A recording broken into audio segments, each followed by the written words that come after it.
தல 57 படத்துல அஜித் டபுள் ஆக்ஷன்ல நடிக்கிறதா தகவல்கள் வெளியாயிருக்கு. சிறுத்தை சிவா இயக்கத்துல அஜித் நடிச்சு வர படம் தல 57. இன்டர்போல் ஏஜென்டா நடிக்கிற அஜித்தோட மனைவியா காஜல் அகர்வால் நடிக்கிறாங்க இந்த திரைப்படத்துல.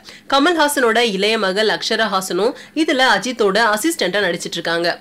தமிழ்நாட்டுல நடக்கிற கொலையை மையமா எடுத்த இந்த திரைப்படத்துல இதை விசாரிக்க அஜித் பல நாடுகளுக்கு போறாரு.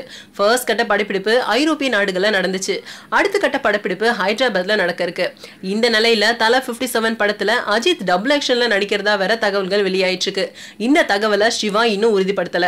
துப்பறியும் கதையில அஜித் டபுள் ஆக்ஷன் வேடங்கள நடிக்கிறாரா? அது மட்டும் இல்லாம இன்னொரு அஜித் என்னவா இருப்பாரு அப்படின்றதுதான் தெரியல. சிவா அறிவிக்கிற வரைக்கும் அதுக்காக நம்ம வெயிட் பண்ணி தான் ஆகணும். வேற வழியே இல்ல.